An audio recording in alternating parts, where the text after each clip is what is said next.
Nous sommes avec d'autres compétences, d'autres intelligences, d'autres talents guinéens qui vivent ici en France et qui sont venus assister à ce salon.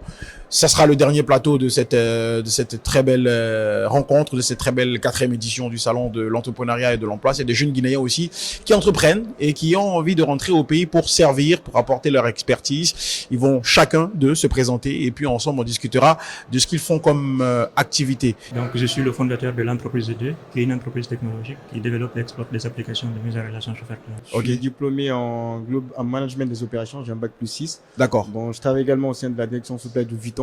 Et j'entreprends dans le domaine du transport et de la logistique. D'accord. Je suis ingénieur en performance industrielle. J'entreprends dans le domaine du transport et logistique. D'accord. On reste avec vous avant de revenir par là. Vous entreprenez, vous dites, dans le domaine des transports et de la logistique. Qu'est-ce que vous faites concrètement? Je vois que vous êtes 2 associés et vous avez un projet commun. Oui, de quoi il s'agit exactement?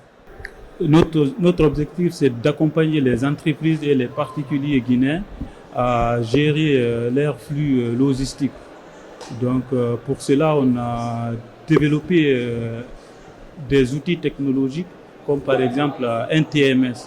Un TMS, c'est un outil qui permet à nos clients de lancer leurs commandes et de suivre le statut de leur commande. Le trajet de la commande. Oui, exactement, savoir où et quand le statut d'amont et aval de la D'accord. commande. Donc c'est une sorte d'application. Comment ça se passe? Exactement. En fait, c'est pas une application, c'est un logiciel. Ok. C'est un logiciel intégré qui sera chez le client et chez nous. Ok. L'objectif, c'est de permettre à tous les clients d'avoir en temps réel une visibilité sur le flux. Le flux peut être un flux d'approvisionnement, gestion de stock ou de distribution. Ok. Donc, l'objectif, c'est quoi? C'est de permettre à tout client d'avoir le bon produit au bon moment et au bon endroit. Cette conception, vous la faites exclusivement dédiée à la France ou c'est quelque chose que vous avez envie de téléporter au pays et C'est que ça quelque chose puisse déjà qu'on a téléporté en Guinée. Ok. Donc déjà, on l'a fait avec des ingénieurs guinéens. Ok. Donc nous, on est venu avec l'idée.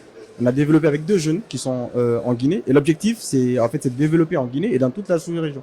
Donc, c'est pas pour la France exclusivement. En fait, nous avons développé une stratégie sur 10 ans. Donc, sur les 3 premières années, nous nous concentrons sur la Guinée. Une fois que nous avons pénétré le marché, nous allons évoluer petit à petit. D'accord. C'est ça. Alors, mon cher ami, et vous, on parle de quoi exactement dans votre projet? Oui, alors nous, c'est un problème de mobilité qu'on remarque effectivement en Guinée. Donc, ce qu'on a fait, en fait, on a développé une API qui s'appelle ZEAP. Et donc, ça permet justement de prendre une commande, voilà, d'appeler un motard, par exemple, ou une voiture à partir de l'application. Donc, nous, on a constaté le problème en Guinée. Il y a un vrai problème de mobilité. Donc, il y a beaucoup d'embouteillages. Et donc, on a développé cette appli justement pour... Est-ce que l'appli va permettre de freiner les embouteillages? Parce que les embouteillages, ça va toujours exister. C'est quoi vos contacts avec les automobilistes, les motards? Parce que pour développer une appli, il faut avoir des partenaires. Oui, alors on a des partenaires, effectivement. Là, en ce moment, l'appli, elle fonctionne déjà en Guinée. Donc, ça permet, si tu veux prendre un motard, tu peux le prendre à partir de l'application. Un peu comme un Hitch ou comme un Uber, c'est ça? Oui, à peu près, oui. Alors, c'est dans le même esprit que Uber à la base, hein, mais en fait, l'objectif, c'est pas le même. Nous, on se focalise beaucoup plus des villes comme Conakry. D'accord. Et donc, si vous voyez, Conakry, en fait, ça rentre complètement, pratiquement dans la mer. Et ben, du coup, en fait, notre objectif, justement, c'est de débloquer les embouteillages. Donc, on s'est fixé un objectif pour 2030 de proposer des passages vers la mer. Et donc, de débloquer les embouteillages. Pour le moment, ce qui est fonctionnel, c'est quoi? Donc, pour tout ce qui est de moto-taxi, vous pouvez prendre à partir de l'appli. Pour tout ce qui est de voitures de luxe, si vous voulez vous déplacer, par exemple, pour une longue distance d'une ville à une autre, vous pouvez aussi passer par l'application. Et dans le futur. Et avec l'application, vous pouvez avoir des véhicules disponibles. Voilà, exactement. On a des partenaires, il y a des véhicules disponibles, il y a des véhicules qui sont pour l'entreprise, à la base, notre flotte, mais il y en a d'autres aussi, des véhicules, pour... Et comment vous joindre? Quels sont vos contacts à Conakry et comment télécharger l'application? Voilà, l'application, en fait, elle est disponible sur App Store et Play Store. Ça s'appelle ZEAP, Z-E-A-P-P. Donc, voilà, et... on peut la télécharger gratuitement. Voilà, on peut télécharger, c'est gratuit. On peut passer une commande, sans problème. D'accord, super. Je vous pose la même question, hein. Votre système, comment vous contactez et comment utiliser vos services? Pour le moment, nous sommes en phase de test. D'accord. On est en train de le tester avec 2 grands groupes sur place en Guinée, que je vais taire le nom pour des raisons de confidentialité. Mais une fois que nous serons opérationnels, il y aura un autre site internet. Nous avons également des commerciaux. Donc, il y a une stratégie qui sera mise en place sur la partie commerciale pour D'accord. atteindre nos principaux clients. Il n'y a pas de souci là-dessus. Pour le D'accord. moment, nous sommes dans une phase de développement et de test des outils. Alors, il veut placer quelque chose? Justement, et nos secteurs d'activité aussi, je vais le préciser. Ouais. Ça peut être, c'est dans l'industrie. L'industrie, ça peut être l'industrie minière, Si. agroalimentaire, Si. et aussi dans le domaine aussi de commerce. Ah. Par exemple, les commerçants. Ah. Un commerçant qui se trouve à Kanka, par exemple, il veut qu'on expédie sa marchandise. Ah. Ça peut être aussi les agriculteurs. Ok. Donc, voilà, ça touche tout le monde. Ça touche tout le monde. Voilà, ça Mais touche tout le monde. en même temps, vos projets sont réalistes, hein. Ils sont porteurs, ils sont d'avenir, mais il y a une autre réalité que je ne sais pas si vous la prenez en compte, c'est qu'on est en Guinée, on a des problèmes d'internet, on a des problèmes de voirie, on a des problèmes de route. Comment En fait, ça, c'est pas une fatalité, c'est une réalité. D'accord. En fait, le problème de congestion, c'est une Ouais. réalité. Mais Ouais. pour éviter la congestion, qu'est-ce qu'il faut? Il faut anticiper. Ouais. C'est très simple. C'est pour ça que nous avons dit dans l'outil que nous Ouais. allons proposer, Ouais. dans 2, 3, 4 ans, nous aurons de l'historique. Ok. Donc, qu'est-ce que nous allons proposer à nos clients principalement? Ouais. Imaginons que vous travaillez dans le domaine de l'industrie. Ok. On sait qu'est-ce que vos clients commandent le plus. On sait c'est quoi le besoin réel. Donc, qu'est-ce qu'on va se dire? On va se dire, au lieu d'attendre qu'il y ait que la demande et l'expose, on va anticiper. Donc, notre outil sera capable de faire des propositions de commandes. D'accord. Et par rapport aussi à la voirie, même s'il y a de la congestion, il y a des moments où la circulation elle est dense. Ok. Donc, il faut peut-être changer les délais de livraison, Mm. adapter par rapport à la zone et aussi la saisonnalité, Ok. les saisons de pluie, etc. Il y a beaucoup de choses. Pour moi, c'est des réalités qu'on me dit, mais c'est pas une fatalité. C'est pas une fatalité. Exactement. Donc voilà, allez, le génie guinéen s'exprime. Donc je pense que le salon, on va passer du salon à la high-tech guinéenne en France parce que franchement, il y a de la créativité chez vous et moi j'apprécie ça. J'ai rencontré beaucoup de profils comme ça qui se battent. Alors, rentrons un peu dans le système éducatif guinéen parce que tous les profils que vous avez cités ici, c'est pas des choses qu'on étudie en Guinée. Comment vous pouvez faire un transfert de connaissances, de compétences à nos frères qui sont au pays parce que tout le monde est en train de faire administration des affaires. C'est pas pour pointer du doigt dans le mauvais sens le système éducatif guinéen, mais on est à l'heure du digital. On est dans la mondialisation. On est dans le 3e millénaire. Comment le transfert de savoir? Question commune, hein, tout le monde va répondre. Hein. Donc voilà, c'est une très bonne question déjà. Donc là, nous, on parle de ZEAP, mais en fait, on a développé Zclasses, ça s'appelle Zclasses, c'est une plateforme justement qui permet de passer des cours en ligne qu'on a fait. Donc il y a pas mal déjà d'établissements qui l'utilisent, mais en même temps, en fait, on essaie de créer une sorte d'université en ligne pour permettre en fait de passer des cours pour toutes ces personnes qui n'ont pas accès à des cours, voilà. Puis, d'accord. Allez. Vous, c'est quoi l'idée En fait, future? Parce que vous êtes un personnellement, futuriste, hein? L'idée ne vient pas de moi. J'ai Ok. un ami qui s'appelle Ibrahima Sagno, qui Ok. félicite bien, qui est en train de créer une plateforme Ok. dans laquelle, en fait, chacun de nous, chaque personne qui veut donner de la connaissance, Ouais. aura un profil et il va y mettre en cours. Ok. Donc, c'est-à-dire qu'il y aura une application où il y aura un prof qui va, en fait, enrichir son cours et dédié aux jeunes Guinéens. Mais pour moi, même s'il y a la digitalisation, le plus important, c'est la proximité. C'est la proximité. Il faut bien faire des cours en ligne, mais ce qui serait le plus intéressant, c'est de nous-mêmes de proposer des programmes dans les différentes universités. Donc je pense que, en tout cas moi, dans mon projet professionnel, sur le long terme, je veux bien enseigner dans les universités guinéennes et Super. partager ma connaissance. Super. Donc, pour moi, c'est super En tout cas, pour important. un bac plus 5, on a besoin de 6 en plus. J'ai diminué un dedans. On a besoin de toi. Hein? Donc, exactement comme vous l'avez dit, aujourd'hui, il y a plusieurs personnes en fait qui ont fait des domaines qu'on n'a pas forcément besoin en Guinée, mais il y a aussi beaucoup de talents inexploités. Parce que moi, je connais des amis avec lesquels j'ai étudié, ils sont excellents. Ouais. Donc, il suffit juste de les orienter Ouais. et de les accompagner. Ouais. Donc, c'est dans cette optique-là qu'il y aura en fait une partie de notre entreprise qui est dédiée à la formation. D'accord. Il voulait placer un truc. Ajouter un petit truc très concret. Ouais. Aujourd'hui, on parle de data science, on parle de machine learning et tout. Moi, je me dis, en fait, on peut initier les enfants. Par exemple, le programme de science, de SIAM en mathématiques, on peut créer des algorithmes très simples qui vont initier les enfants à la data science. C'est-à-dire, Ouais. au lieu de traiter l'exercice du SIAM directement avec des chiffres, Ouais. pourquoi ne pas créer un programme de façon simple qui va initier les enfants là-dedans? D'accord. Parce qu'aujourd'hui, quand vous regardez, même chez les ministères, la plupart des données sont presque caduques. Tu as des données que de 2020. Ok. Donc, pour moi, en tout cas, côté data, c'est super important d'intégrer ça dans le programme maintenant. Et comment? Il faut D'accord. qu'on s'assoie, on réfléchisse à partir de la terminale. l'artimétrique, c'est ce qu'on fait jusqu'à présent. Mais il y a des nouveaux trucs qui sont en train de venir. Donc je pense que il faut réellement se pencher là-dessus. C'est bien de digitaliser, mais il faut de la proximité, il faut du concret. Donc pour moi, c'est super D'accord. important. Les gars, il ne me reste plus qu'à vous souhaiter bonne chance dans vos différents profils et espérer voir ces projets grandir, grossir et devenir des big projets. Hein, c'est tout ce qu'on puisse vous souhaiter. Merci beaucoup. Nous poursuivons toujours notre périple à la rencontre des Guinéens de France, à ceux qui mènent des initiatives sociales, économiques et qui permettent de faire vivre les communautés. Nous avons des femmes du MUCFAG sur notre plateau spécial. On va les présenter et puis parler de des activités qu'elles mènent en faveur, bien sûr, de leur pays, la Guinée. Moi, c'est Sila Nana. D'accord.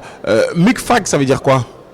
MUCFAG, c'est le mouvement des Guinéens de la France et les amis de la Guinée. C'est Madame Bangoura Mabinti. D'accord. Et Madame Bangoura Mabinti, qu'est-ce que votre association fait exactement? Vous évoluez dans quoi? Moutanga association na masengre. Amasengre ne moura comme monabe. Alba be fi mutama ndé na men ni mona kan soma ndé mona soma. Moura umbla so mbore ya. Onga umma meke malal ko umfa mabori tore ndira bana. Ino mana kan na ba imono abi to bara bi men kan ngar gedo akui. Alo na meke ifan sto danga na gere ha hinira. Ko yaye ndé ka kurun kwa. D'accord. D'accord, mais est-ce que vous avez beaucoup pour aider les autres? Il y a une association qui fait comme le 17 on va faire qui fait combien na moïda. La Guinée qui n'a rien à faire, on est invité ma.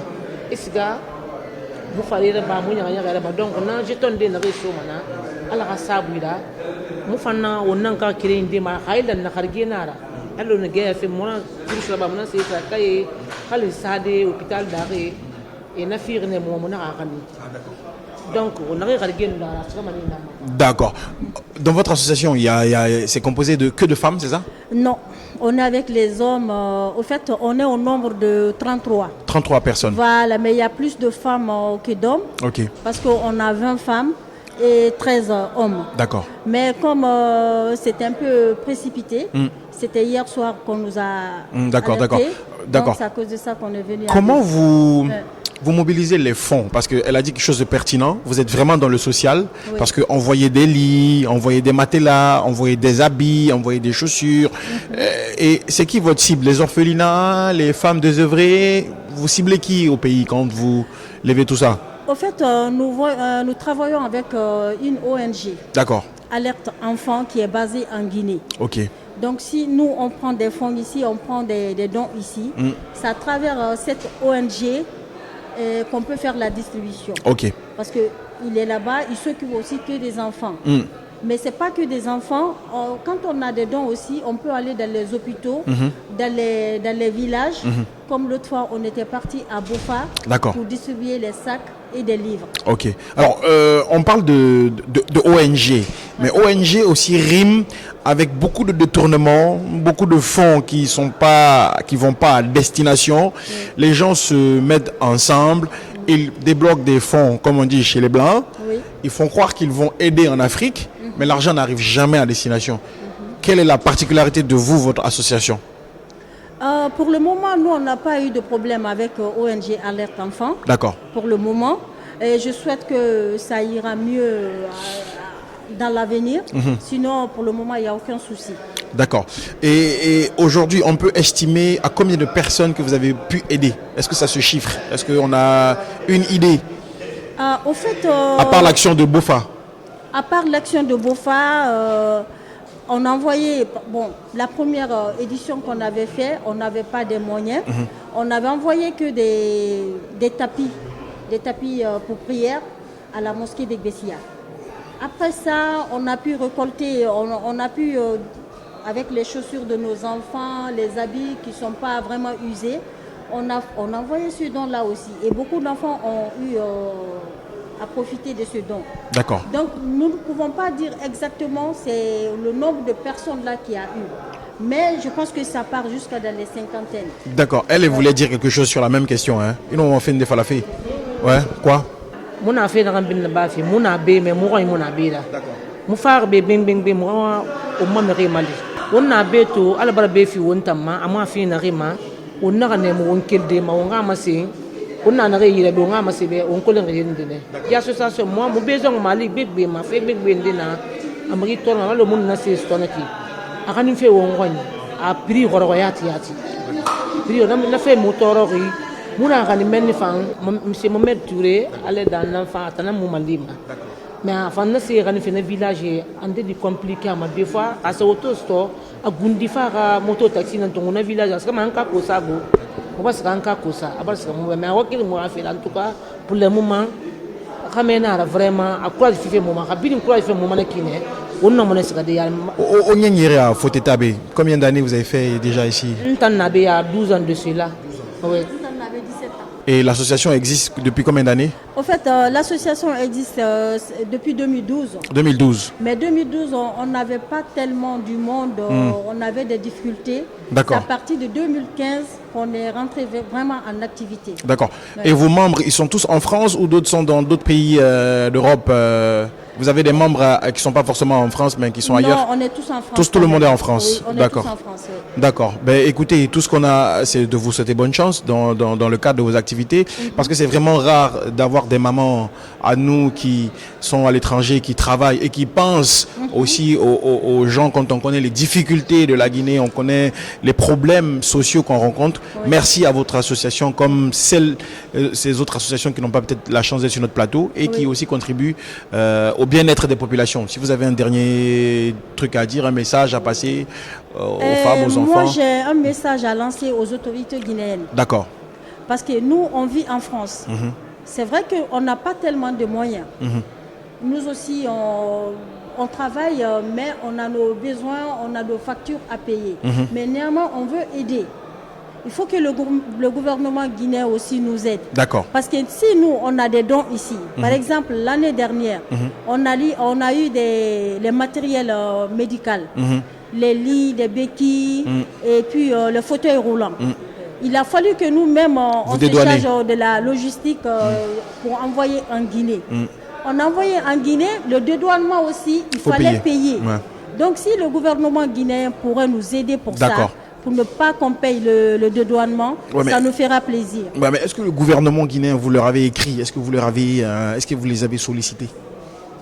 Bon, c'est vrai qu'on a essayé une fois, parce qu'une fois même, on était parti pour qu'on soit sur la liste des associations en Guinée. Mais il y a eu quelque chose qui nous a bloqués, pensant que c'était politique. Tandis que nous, on n'est pas sur politique. Nous, on est une association humanitaire tout court. D'accord, ça marche. Il faut un message en faveur peut-être des femmes, des enfants, des populations, du gouvernement. Mon message, moi, monsieur Lamine Condé, Candace Condé, parce que tu me dis mais franchement, tu as fait le guide, mais à sur mutana bien firme. D'accord. Comment à tout le retour à faire, il a conakry. Ça qui fait naïe badi. Donc on a le makula manabe, à la rara nyamaska yarima. C'est la Guinée kao malankono. Mais la rana qu'on y a un fin de bilagara. On a formé tout on a mais attends, n'a pas timona. Donc la Guinée can a bilina, n'a bili, on bilina à fender and balarafi bilima. Alors on garde les eyes in the boom, on don't get killing ya.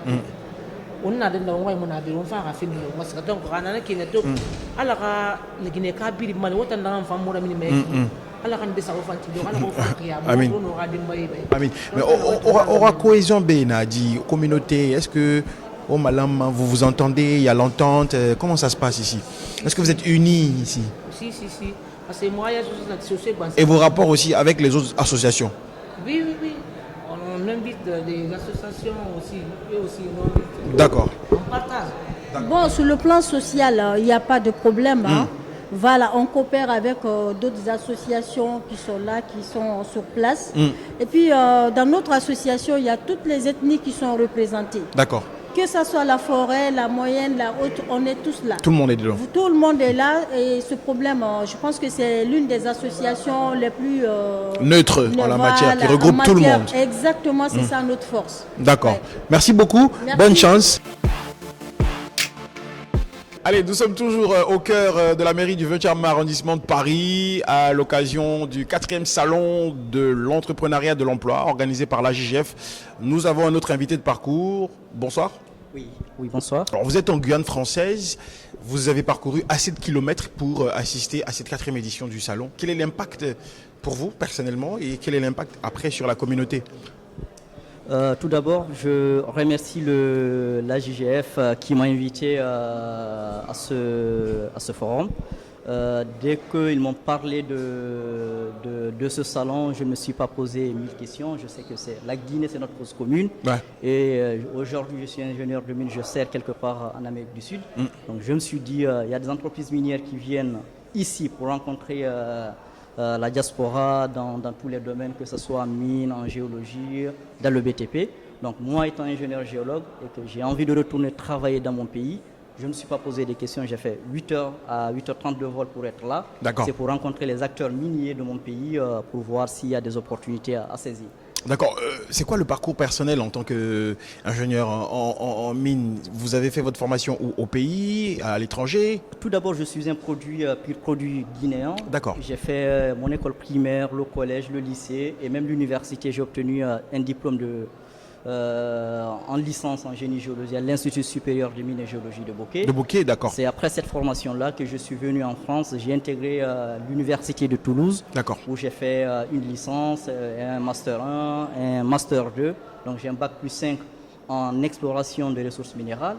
Et c'est après l'université de Toulouse que j'ai intégré l'école des mines d'Alès. D'accord. Et j'ai un diplôme d'ingénieur spécialisé en exploitation des mines, sécurité et environnement minier. Ok. Donc j'ai un parcours assez complet dans le domaine des mines. Et c'est pourquoi... Alors, votre parcours, il n'est pas hasardeux. Votre parcours, il est fait et il est demandeur par rapport au marché de l'emploi guinéen, parce qu'on sait qu'aujourd'hui, on est quand même l'une des grosses réserves mondiales en matière de minerais, en matière de bauxite, en Évidemment. matière de fer, en matière d'or. Évidemment. Et pourquoi le choix de la Guyane et pas le choix de la Guinée? Si on peut le dire comme ça, c'est un concours de circonstances. Je suis allé faire mon projet de fin d'études dans cette entreprise minière où j'étais très bien reçu, très bien accueilli. Ils avaient un projet, ils m'ont proposé leur projet de rester travailler avec eux. Donc c'est ce qui m'a convaincu de rester, continuer à travailler avec eux. Et aujourd'hui, j'ai suffisamment d'expérience pour aller servir mon pays. Donc, raison pour laquelle j'ai parcouru ces kilomètres pour être là, rencontrer les acteurs miniers de ce pays. D'accord, donc ça veut dire qu'entre-temps, vous vous êtes marié à une Guyanaise?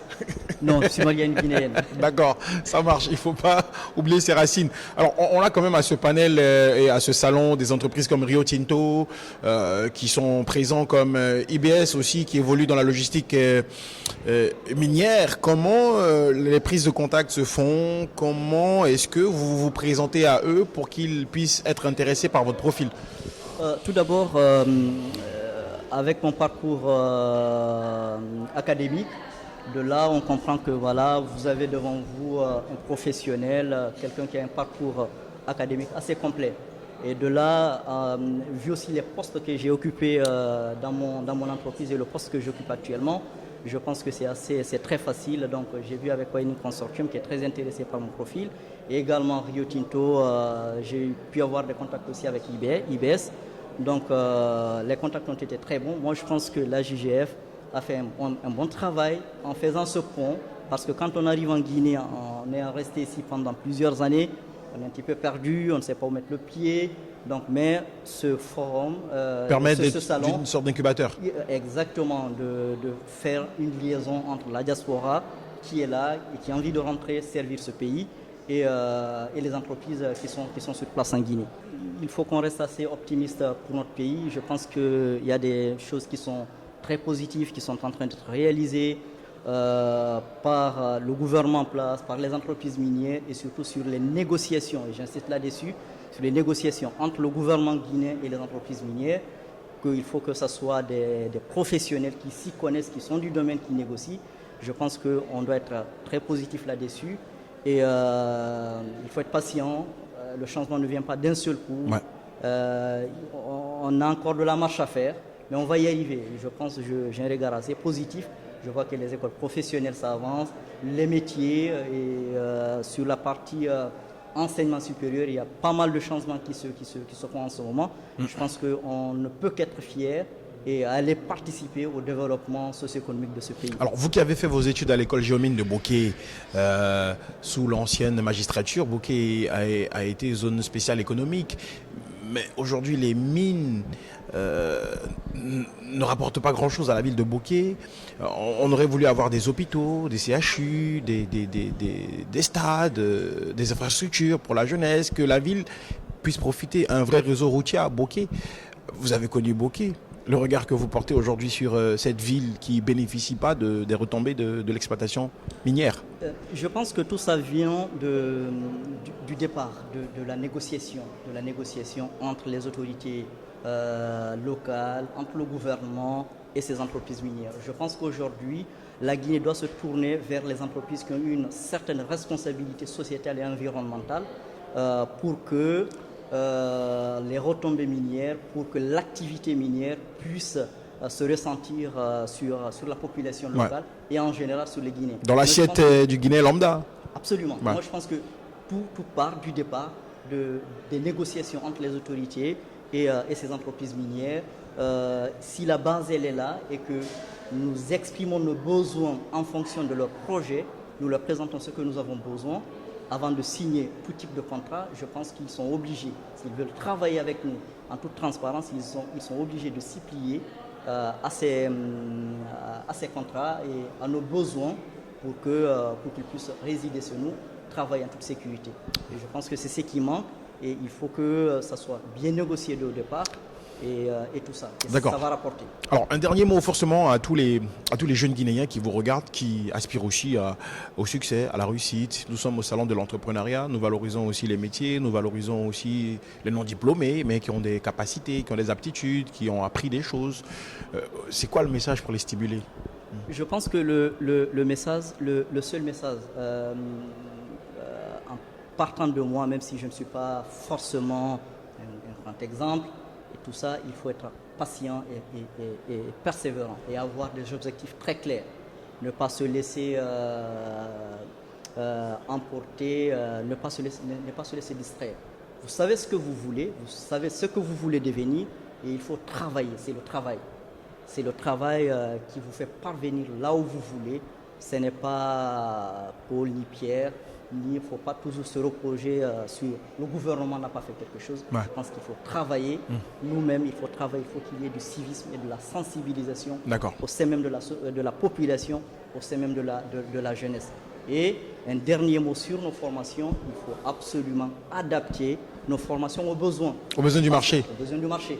Parce que ça c'est un réel problème. Et j'appelle au gouvernement d'insister là-dessus, d'insister de prendre les jeunes, de les former. Pour recruter quelqu'un, on te demande une expérience de 5 ans, de 6 ans, mais il faut commencer d'abord pour avoir cette expérience. Ouais. Donc, je pense qu'aujourd'hui, les étudiants guinéens ont besoin d'aller en entreprise, que ce soit dans le public ou dans le privé, pour avoir cette expérience. Donc il faut que le gouvernement fasse beaucoup de choses pour que les jeunes puissent être bien formés et surtout adapter les formations aux besoins du marché. Merci et très bonne chance à vous. Je vous remercie, c'est bon. C'était un plaisir.